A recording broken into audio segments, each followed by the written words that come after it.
The future of Lexus has been pretty difficult to predict lately. When I started this channel as a car salesman for Lexus, they were always a step behind Toyota in new powertrain development, in new product rollout, new platform rollout. It was always difficult to see Toyota get a year, sometimes 2 years head start with new technology. And then just a couple of years ago, Lexus said, hey, we're going to be fully battery electric for North America, China, and Europe by 2030. And they have not wavered from that commitment yet. Time will tell, though. I think they will have to in the United States and North America, I should say. It's not stopping Lexus from kind of showing their hand of what's to come.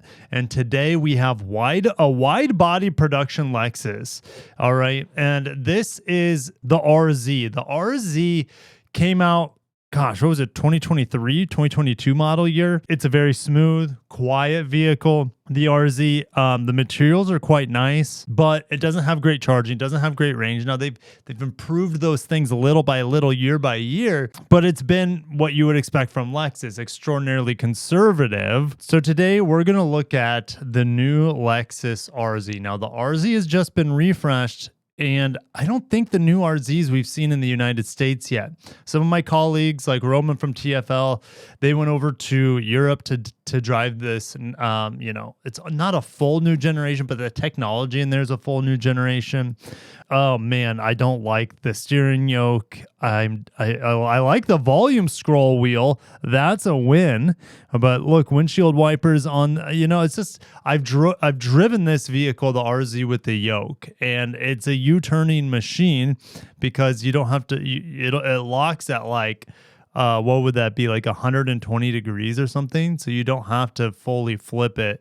All right, it's a very unique experience, but I don't like customizable buttons, to be honest. All right, so this new F Sport Performance, and that's indicated by the black background on the F Sport badge, is the 600E, and we have a production wide body. Now, there's a huge asterisk to this. This is a special edition for Japan.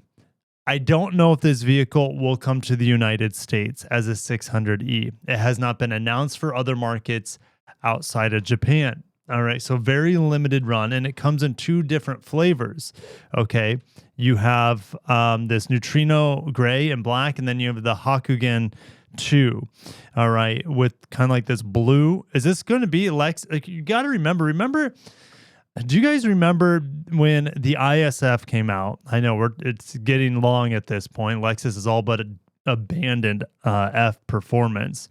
But when ISF came out, it had ultrasonic blue as a new color. It looks like Lexus wants to stick with blue as their performance color, which I think is quite refreshing. If you look at everyone else, okay, Nismo, Type R, like N from Hyundai's performance division. Okay, those all, and even STI, those all use red accents. Okay, if you look at Genesis and their Magma, they've chosen to go like a bright orange. Lexus is choosing to seemingly go forward with blue accents on their performance cars going forward. But this wide body is crazy, and it's not just a simple fender arch that goes all the way around. No. Look at how aerodynamic that piece is. All right, here's this cool seats. Look at this piece.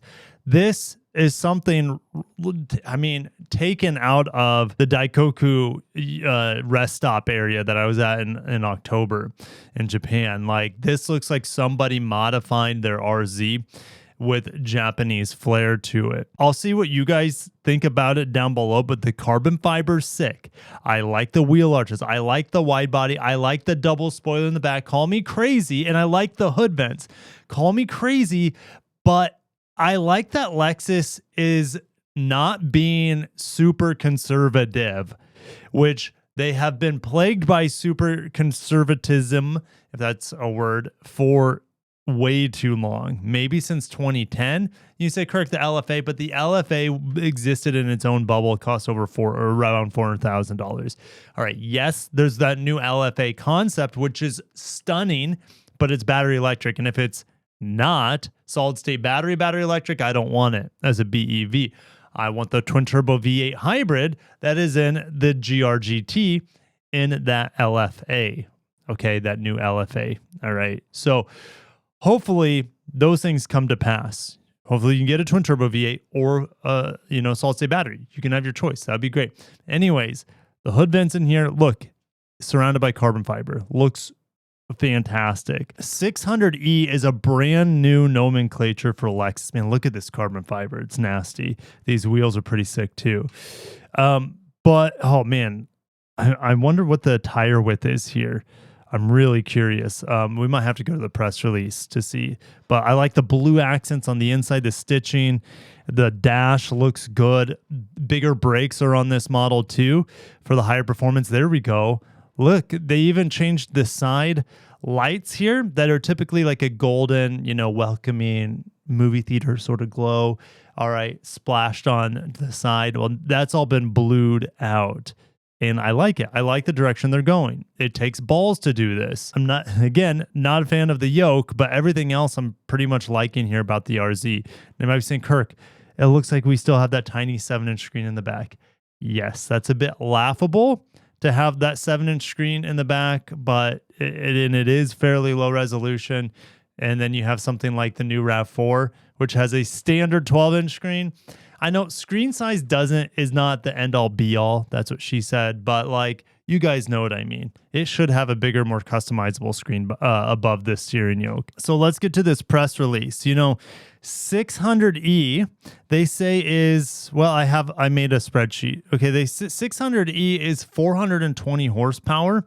I think it was something like 313 kilowatts. But I also have news of new motors coming out. We'll get to that in a little bit. But Lexus, here's the 313 kilowatts. Here's the tire size, 295 in the back. Hallelujah.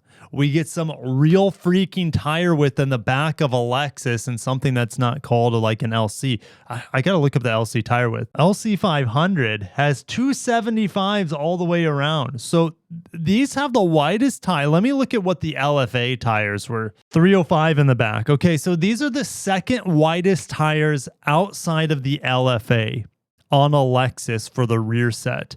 That is crazy. I'm so happy they put some real performance, wide, sticky tires on the back of this thing. Now, 255s in the front's still pretty narrow. That's something like 255s. I mean, that's just slightly wider than the RX's tire size at 235. But hey, I'm happy that we get some wider tires here, especially in the back. That is awesome. Now, the battery size hasn't changed. It's CHAdeMO charging over in Japan, because that's what they have for their infrastructure, which is quite laughable. But EVs over there, like, they're not even investing in. They'd rather invest into hydrogen networks over there. So anyways, if you look here, it's equal power front and rear. All right, so 167, so about 225 horsepower in the front and the rear, but that's max output per individual motor. You can't just add the actual values because you still might be capped by other electronics, whether it's a battery output, you might be capped by other things in the vehicle too, like the inverters. So full output is around 420 horsepower. 0 to 60 is going to be in the low fours here, but Lexus typically low balls.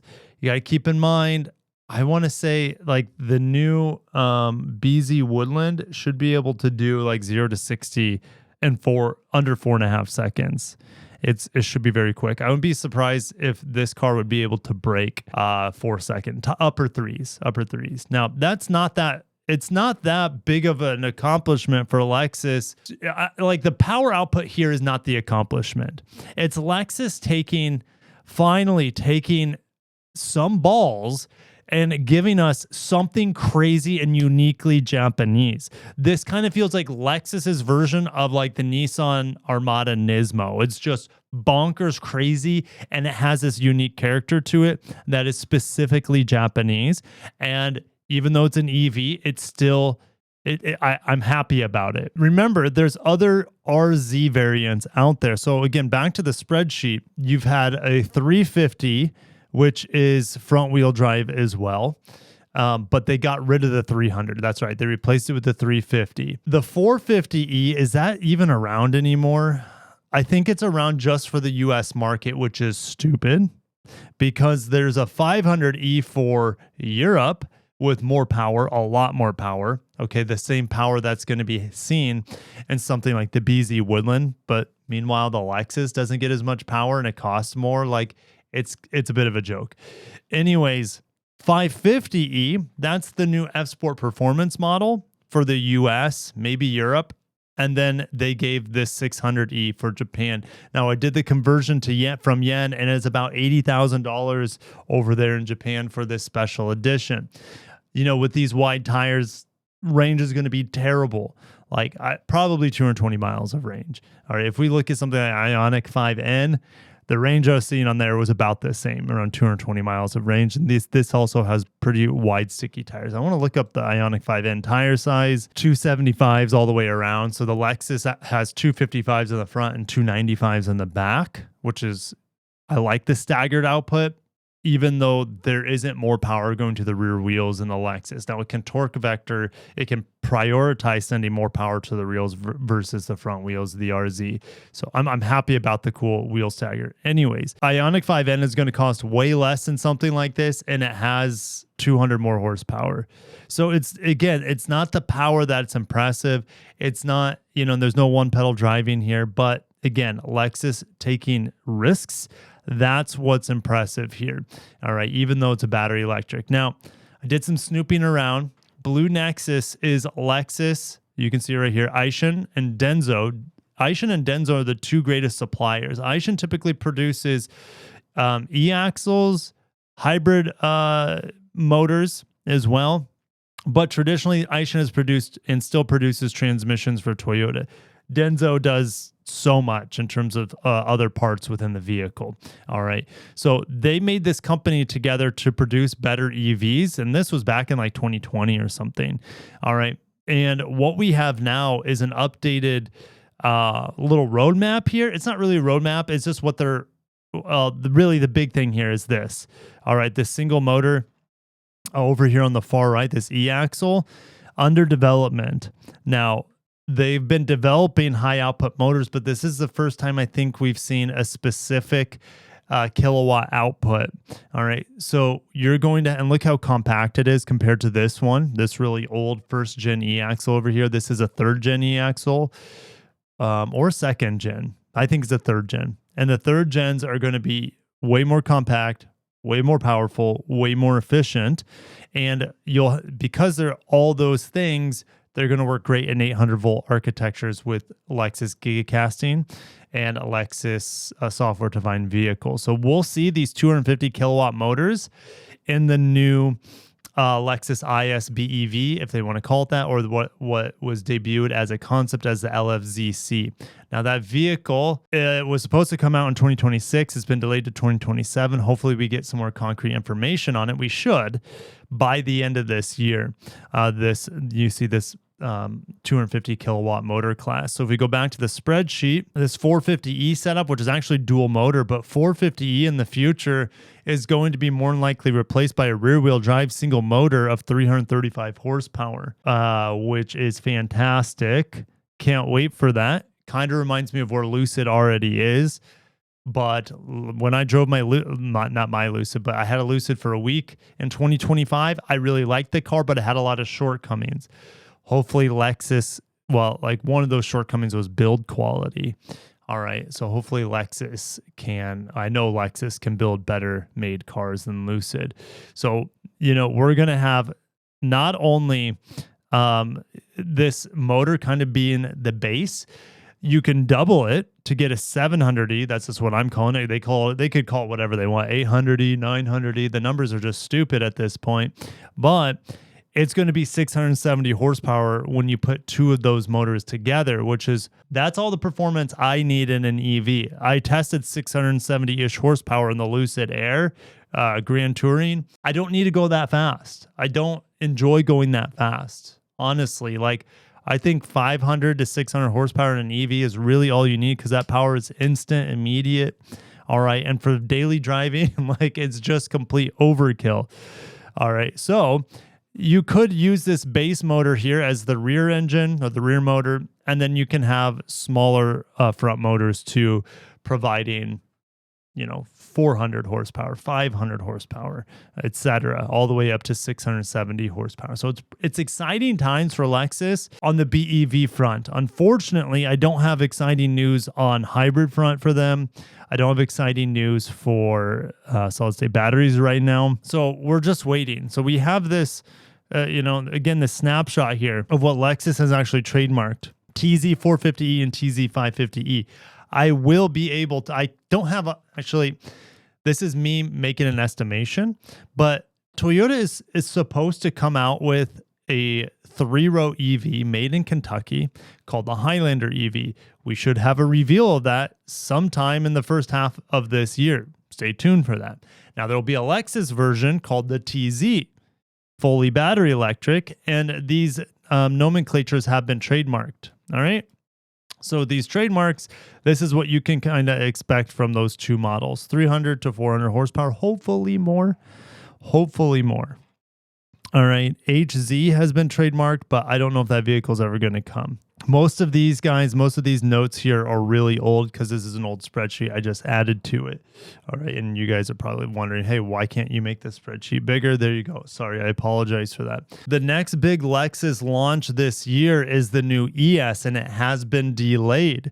It was supposed to come out in January now, but the media drive has been, well, it's never been postponed because they never officially canceled it, but it seems like it's been pushed back, and the Lexus ES has been pushed back.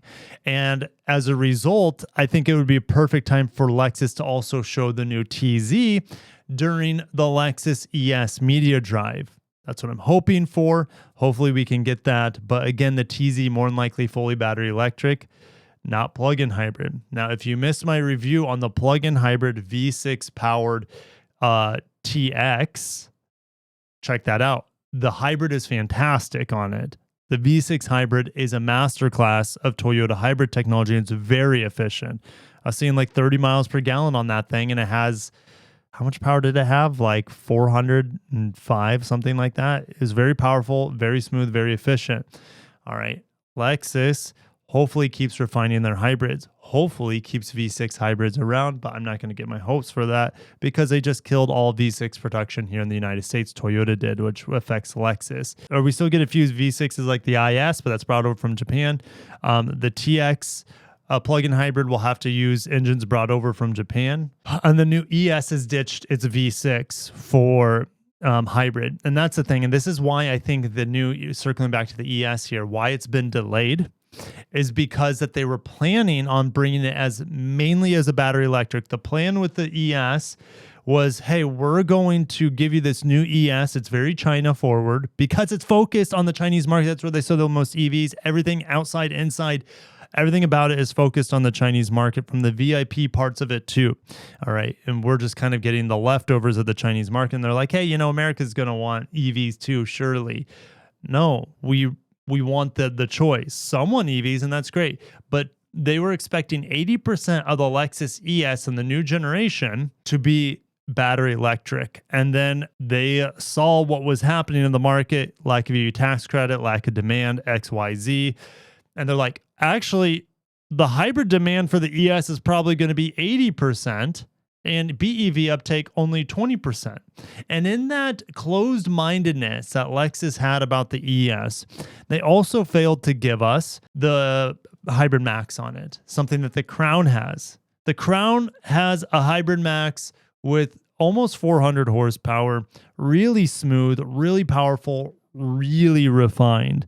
Now, other vehicles like the TX and the RX get it, but the ES doesn't. And it's just a complete oversight thinking that the North American market would embrace the ES, which has always had a V6. You go from V6 ES straight to BEV focused ES, it's never going to sell well, and the ES is going to tank unless they can provide really good hybrid support on it and also eventually give us either plug-in hybrid and or hybrid max. Until then, the ES, I got to drive it first and maybe I'll love it, but controls have been removed. Luxury seemingly has been taken some steps back on the inside, and the design don't have words for it. Okay, the exterior design. Sometimes I think it's cool, but I'm like, I don't know, it doesn't feel like a Lexus to me. This was kind of like an update for Lexus going forward in 2026. We still haven't had them go back on their EV promise by 2030, where they want to be fully battery electric in the 3 major markets they exist in. Sure, go BEV only in China. I don't think BEV only makes a whole lot of sense for them, even in Europe, but I could be wrong. I'm not European. And even the European market changes massively from country to country with incentives, with interest, with infrastructure. So not even going to crack that nut. But here in the United States, EV only Lexus is it would destroy the brand 100%. Look, Genesis said that, hey, we're going to be fully battery electric by 2026. And instead they're coming out with next gen hybrids in 2026, 2027. So like Lexus needs to pivot. Toyota pivots so slowly, all right, with these sort of announcements. But hey, at least we have cool RZ. Hopefully we can get this RZ 600E crazy Japanese body kit and design in the United States. And hopefully this is also a sign of things to come for F-Sport performance models with carbon fiber everywhere, slots, wide bodies, double wings. I'm a sucker for that. And it's refreshing because everything just looks so similar out on the market nowadays. I like Lexus has taken a shot. Will they continue to push forward BEV only? Time will tell. Thank you guys for watching. Stay tuned. And again, I will have a Lexus event the first half of this year where I'll be able to drive the new ES and hopefully bring you guys the full design of the new TZ and the details around the TZ fully electric 3-row built in Kentucky. Have a great day, guys. Happy New Year. I'll catch you in the next one. Peace.